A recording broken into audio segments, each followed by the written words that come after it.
ఇంకో వార్త, ఈరోజు పేపర్లోని వార్త ఇంకోటి, అవినీతిలో మునిగిపోయి సౌదాలు నిర్మించుకుంటున్నారు సుప్రీంకోర్టు మాజీ ప్రధాన న్యాయమూర్తి జస్టిస్ ఎస్వి రమణ. నిన్న సుప్రీంకోర్టు మాజీ న్యాయమూర్తి జస్టిస్ ఎస్వి రమణను సన్మానిస్తున్న అవే సంస్థ అనే సంస్థ నిన్న రవీంద్ర భారతి దగ్గర సన్మానం చేసిరు. దానికి సంబంధించిన ఒక వార్త ఇది చూడాలి. ఎందుకంటే మనకు సుప్రీంకోర్టు న్యాయమూర్తి చేసినటువంటి ఒక వ్యక్తి, దానికి సంబంధించిన విషయాలు ఇది. ఎందుకంటే సమాజానికి ఉపయోగపడేటువంటి వార్త, సమాజాన్ని మేలుకొల్పేది, సమాజ అవసరాలు తీర్చేటువంటి వార్త. ఇది ఒక్కసారి క్షుణ్ణంగా మనం పరిశీలన చేసుకోవాలి, దీనిపైన దృష్టి పెట్టాలి. ఏదో చాలా వార్తలు వస్తాయి, ఎక్కడ పోతాయి, ఏదో సమాజానికి అది చాలా సమస్యలు ఉన్నాయి, దానిపైన దృష్టి పెట్టాల్సిన అవసరం ఉంటుంది.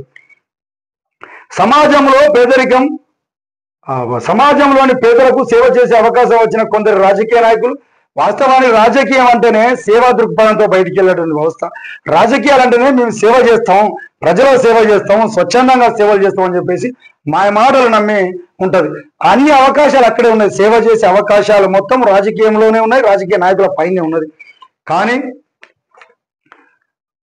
కానీ సమాజంలో పేదలకు సేవ చేసే అవకాశం వచ్చిన కొందరు రాజకీయ నాయకులు, అధికారులు అవినీతిలో మునిగిపోయి, ఇది కొద్దిమంది ఏమంటారు, రాజకీయ నాయకులు మీ ఎమ్మెల్యే అయితే పేదలకు గిది చేస్తామే, నేను మంచి ఆఫీసర్ని అయితే నేను పేదలకు ఇది చేస్తానే, నా వల్ల జనాల కొద్ది వల్ల తప్పు జరుగుతుంది, నేనే ఒక మంచి ఆఫీసర్ని అయితే అవినీతి లేకుండా నేను చేస్తేనే, ప్రజలకు సేవ చేస్తానే, ప్రజల సొమ్ముని తినే అని చెప్పేసి రాజకీయ నాయకులు కొద్దిమంది అధికారులు అంటారు. వాళ్ళకు సేవ చేసే అవకాశం ఉన్నది. కానీ అవినీతికి అలవాటు పడిపోయి వాళ్ళకు అవకాశాలు వచ్చిన తర్వాత, ఎమ్మెల్యేగా గెలిచిన తర్వాత, ఎంపీలుగా గెలిచిన తర్వాత, ఈ ప్రజాసేవ క్షేత్రంలోకి వచ్చిన తర్వాత, ఈ ఉద్యోగాలు వచ్చిన తర్వాత, అధికారులకు వచ్చిన తర్వాత వాళ్ళు మాత్రం అవినీతిలో మునిగిపోయి హింసా విద్వేషాలను రెచ్చగొట్టి ప్రజలను పావులుగా వాడుకుంటున్నారు. సౌదాలు నిర్మించుకుంటున్నారు, పెద్ద పెద్ద బిల్డింగ్లు. మరి ఎక్కడి నుంచి వస్తానో తెలుస్తుంది. ఒక్కసారి ఎమ్మెల్యే అయితే తరతరాలుగా ఆస్తులు సంపాదించుకుంటా ఉన్నారు. ఒకసారి అది ఒక పెద్ద ఆఫీసర్ అయితే మరి మనం చూస్తాను, కిలోల కొద్ది బంగారం, అన్ని విధాలుగా బిల్డింగులు, కార్లు ఎన్ని వస్తాయి. ఇంత పెద్ద వ్యవస్థ సేవా ముసుగుతోటి వాళ్ళ యొక్క స్వలాభం కోసం ప్రజలు రెచ్చగొట్టే కార్యక్రమాలు కూడా చేస్తా ఉంటారు. వాళ్ళకి ఏదైతే వస్తువులు అనుకున్నప్పుడు ప్రజలను రోడ్ల మీద తెచ్చేసి ఇక్కడ అన్యాయం జరిగింది, ఇది జరిగింది, పోట్లాడండి అని చెప్పేసి అని వీళ్ళు పెద్ద పెద్ద బంగ్లాలు, పెద్ద పెద్ద కార్లు నిర్మించుకుంటా ఉన్నారు.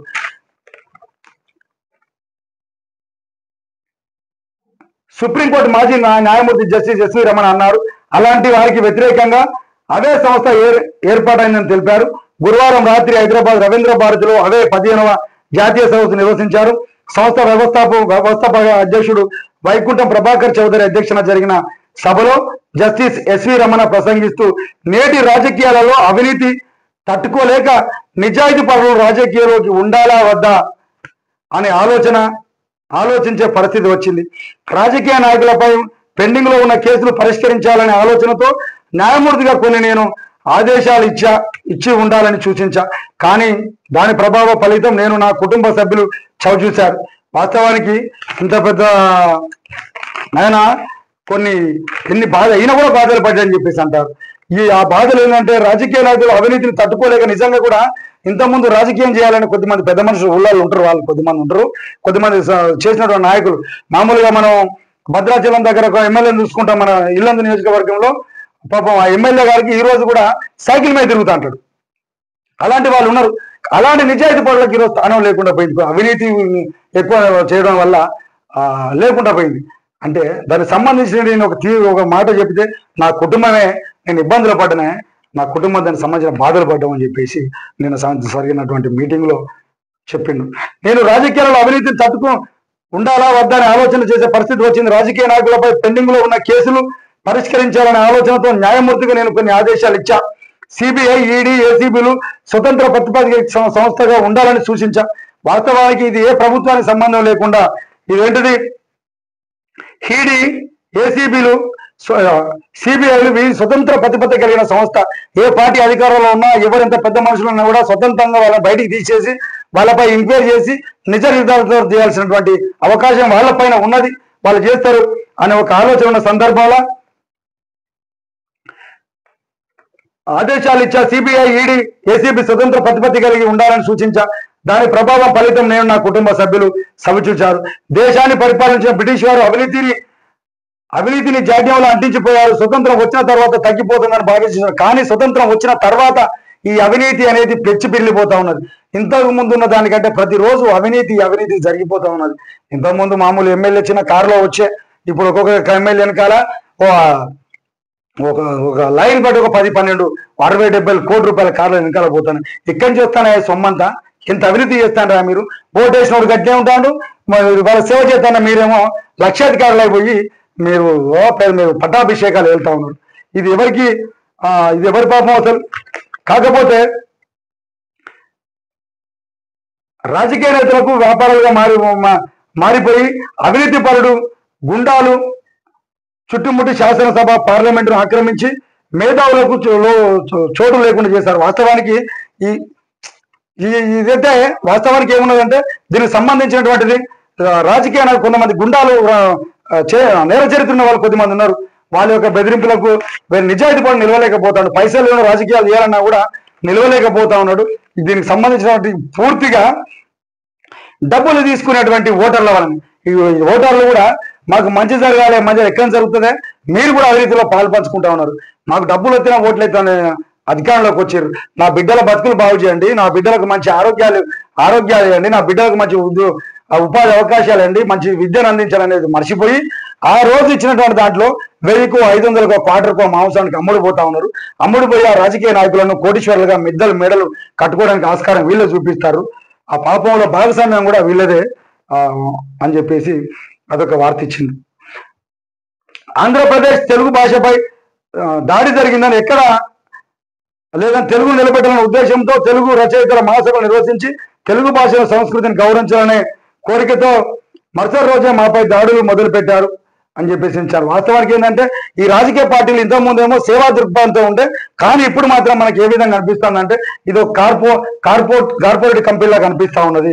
రాజకీయ పార్టీలు కార్పొరేట్ కంపెనీలుగా మారిపోయాయి. MBA, ఇంజనీరింగ్, IIT చదివిన వారితో రాజకీయ పార్టీలు నడిపించే దురదృష్టకరమైన పరిస్థితి ఏర్పడింది. సామాజిక మాధ్యమాలను వాడుకొని ప్రజలను రెచ్చగొట్టి విభేదాలు సృష్టించి ఓట్లు దండుకునే దుర్మార్గమైన రాజకీయ పార్టీ నుంచి ఎమ్మెల్యేలు, ఎంపీలుగా ఎన్నికై 4 సంవత్సరాల 364 రోజులు అధికారం అనుభవించి, వాస్తవం అందరిని అడ్డం పెట్టుకొని 4 సంవత్సరాల 364 రోజులు అధికారం అనుభవించినప్పటికీ ఆ లాస్ట్ రోజులలో ఏ పార్టీ అయితే గెలుస్తుందో ఆ పార్టీలోకి పోయి వాళ్ళు కొత్త ప్రభుత్వం ఏర్పడిన తర్వాత మళ్ళీ వీళ్ళే పోయి అక్కడ చక్రం చెప్తారు. ఇది జరుగుతాను, అన్ని పార్టీలు జరుగుతా ఉన్నాయి. ఇంకోనేమో మా పార్టీ పరాయించండి అని ఒక ఆయన అంటాడు, ఇంకో ఆయన ఏమో వాళ్ళతో కొట్టండి అని ఒక ఆయన అంటాడు. కానీ అందరు చేసేది అదే. మళ్ళీ ఇది జరుగుతుంది. పార్టీ ఫిరాయింపు వాళ్ళకు వాళ్ళే పోతారు, వాళ్ళే అక్కడ మళ్ళీ చక్రం చెప్తా ఉంటారు. తెలంగాణ ఉద్యమం నడిచినప్పుడు తెలంగాణ ఉద్యమం పాల్గొన్న ఏ ఒక్క నాయకుడైనా మంత్రి పదవిలో ఉన్నాడా? దానికి సంబంధించి వేరే పార్టీలలో తీసుకొని మంత్రి వర్గ కూర్పు చేపట్టింది. ఇది జరుగుతూ ఉన్నది నిజం అని చెప్పినటువంటి మన మాజీ న్యాయమూర్తి గారు చెప్పినటువంటి, రమణ గారు చెప్పినటువంటిది ప్రతిదీ నిజం. జనాలు ఆలోచించాలి. ఇది ఆలోచించకపోతే చాలా ఇబ్బందికరమైన పరిస్థితులు ఏర్పడుతూ ఉంటాయి. కొత్త ప్రభుత్వం ఏర్పడిన తర్వాత చక్రం తిప్పుతున్నారు. ఛానళ్ళు కొత్త ప్రభుత్వాన్ని కూడా ప్రశ్నిస్తున్నాయంటే పాలకుల ఆలోచన చేయాలి. ప్రత్యేకించి తెలుగు రాష్ట్రాలలో నూతన ప్రభుత్వాలు ఏర్పడ్డాయి. వాస్తవానికి ఏంటంటే ఈ ప్రజలు ఎప్పటికీ ఆ ప్రభుత్వం ప్రశ్నిస్తూ ఉన్నారు. అరే ఈ ప్రభుత్వం పోతే మంచిగుంటుందో, మాకు మంచి జరుగుతుందో అని చెప్పేసి వాళ్ళు అనుకుంటారు. ఆ ప్రభుత్వం ఎటుపోయిన నాయకులంతా వాళ్ళే ఉంటారు. మళ్ళీ కొత్త లేదు. మళ్ళీ ఆ పార్టీలో పోయినప్పుడు వాళ్ళే, ఈ పార్టీలో పోయినప్పుడు వాళ్ళే. మరి వాళ్ళు ఊరికే ప్రశ్నించుకుంటూనే ఉంటారు. అరే వాడు ఈ ప్రభుత్వంతో మా న్యాయం జరుగుతుంది అనుకుంటారు. కానీ అందులో వచ్చి ఆ పార్టీలో ఉంటే ఈ పార్టీ లేకపోతుందండి. మన న్యాయం ఎక్కడ జరుగుతుందా? ఇక జరగదు. ఇప్పటికైనా ప్రజలు మేల్కోవాలి. ప్రజలు మేల్కొని ఇలాంటి ఫిరాయింపుదారులను మాత్రం తరిమి కొట్టాలి. మీరు రోజులు వచ్చిన ఇబ్బందులు అవుతాయి. ఎందుకంటే మీ బిడ్డలు, మన బిడ్డలు అందరూ కూడా మనకి మంచి ఆరోగ్యం రావాలన్న వచ్చే సందర్భం లేదు. మంచి విద్య అందించాలన్న అలాంటి ఆలోచన చేస్తలేరు. ఎక్కడ పార్టీ అధికారంలో ఉంటుంది, మా యొక్క జీవితాలు ఏ విధంగా బాగుపడితేనే ఆలోచన చేస్తారు తప్ప నిజాయితీగా వాళ్ళు మాత్రం ఎక్కడ చేస్తలేరు. దీనిపై దృష్టి పెట్టాలి. సంపదను చీల్చి పిప్పు చేసే వేరు పురుగు అవినీతి అనేది మా భారత జాతి సంపదను పిలిచి పిప్పి చేసే పురుగైందని అన్నారు. దీనికి సంబంధించి ఆంధ్రప్రదేశ్ సంపాదకులు నాగేశ్వరరావు అన్నారు. తరాలకు సరిపడే సంపదను కూడబెట్టే సంస్కృతి భారతీయ సమాజాన్ని ధ్వంసం చేస్తున్న దేశంలో ఏ ప్రాంతానికి వెళ్ళినా కుంభకోణం అక్రమార్జన గురించి వినిపిస్తున్న వాస్తవానికి ఏంటంటే ఇది నిజం. వీళ్ళు చెప్పేది మేధావులు చెప్పేది నిజం. ఎక్కడ పోయినా ఆ ప్రభుత్వం అన్యాయం జరిగింది, ఇక్కడ పెద్ద కుంభకోణం జరిగింది, గత ప్రభుత్వం ఇది చేసిందని అంటారు తప్ప ఈ ప్రభుత్వం మంచి చేసిరు, ఈ నాయకుడు మంచి చేసిరు అనేది చాలా తక్కువ సందర్భాలలో ఉంటుంది. దీనిపై దృష్టి పెట్టాలి.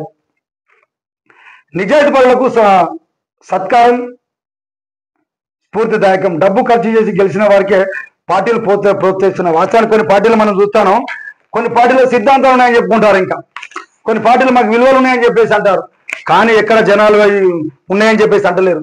సిద్ధాంతాలు విలువలు ఉంటే డబ్బు ఉన్నోనికి మీరు సీట్లు ఇచ్చి వేరే పార్టీలకి వెళ్ళి ఎక్కడ డబ్బు ఉన్నోడు ఉంటే వాళ్ళని తీసుకొచ్చి మీరు ఎలక్షన్ నిలబెడతారు. అంటే డబ్బులు విచ్చలవిడిగా మీరు మాకు సిద్ధాంతాలు ఉన్నాయి, మాకు విలువలు ఉన్నాయి అని చెప్పేసి మళ్ళీ మీరే చేస్తారు. సిద్ధాంతాలు విలువలు ఉంటే మీరు నిజంగా మీరు గెలిపే ధ్యేయంగా ప్రోత్సహించరు. తెలంగాణ ప్రణాళిక సంఘం ఉపాధ్యక్షుడు చిన్నారెడ్డి ఆ మాట అంటాడు. డబ్బు ఖర్చు చేసి గెలిచిన వారిని పార్టీలు ప్రోత్సహిస్తున్నాయి. తెలంగాణ ప్రణాళిక సంఘం ఉపాధ్యక్షుడు చిన్నారెడ్డి అన్నారు. ప్రజలు నిజాయితీగా సేవ చేయాలనుకునే జీవించాలనుకునే వారు బతకడం కష్టంగా మారింది అన్నారు. ఇలాంటి పరిస్థితుల్లో నిజాయితీలను సత్కరించడం భావితరాలకు స్ఫూర్తిదాయకం అని చెప్పేసి మాజీ మంత్రి మండలి బుద్ధా ప్రసాద్ మాటలు అన్నారు. రాజకీయాలలో పరిస్థితులు భిన్నంగా ఉన్నాయని, ప్రజాస్వామ్యం ధనస్వామ్యంగా మారిపోయిందని ఆవేదన వ్యక్తి. ఇదే విధంగా కొనసాగితే ముందు తరాల్లో నిజాయితీ పడేది ఉండడు. కాబట్టి ఇప్పటికైనా కూడా ఈ ఓట్లేసేటువంటి ఆ ప్రజలు కానీ డబ్బులు తీసుకోవడం ఓట్లేసేటువంటి ఒక ఆస్కారాన్ని చూడండి. ఎందుకంటే మీరు డబ్బులు తీసుకోవడం వల్ల, అమ్ముడుపోవడం వల్ల వాళ్ళు డబ్బులు కూడా పెట్టుకొని మేడలు మిద్దలు కడతాడు, పేదోడుగా మిగిలిపోతా ఉన్నాడు. ఇప్పుడు మీ బతుకులంతా ఊళ్ళల్లో ఉపాధి అవకాశాలు లేక ఇక్కడ వేరే రాష్ట్రాలకు మీకు దగ్గర ఉన్న సిటీలలో పోయి బతికేదారు ఏర్పడతారు. మెయిన్ రాజకీయ నాయకులు నిజాయితీ పనులు అయితే మీరు అక్కడనే ఉపాధి అవకాశాలు సృష్టిస్తారు. మీరు ఎక్కడ పోవాల్సిన లేదు. మీ ఊళ్ళలో మీరు గౌరవంగా ఉంటారు. ఇప్పటికైనా ఆలోచన చేయాలి. అవినీతిలో మునిగిపోయి వాళ్ళు మాత్రం పెద్ద ఇల్లు కట్టుకుంటారు. మీరు కూడా అవినీతి పరులుగా మారకుండా నిజాయితీగా ఓట్లేసి మీకు ఏదైతే కావాలనో అవి తీసుకోవడానికి ముందు వరుసలో ఉండాలి. ఇది చేస్తున్నటువంటి సంస్థకి మాత్రం మా టీఆర్ నిజం తరఫున ధన్యవాదాలు తెలియజేస్తున్నాం. మరి రేపు మరిన్ని వార్తలతో కలుద్దాం.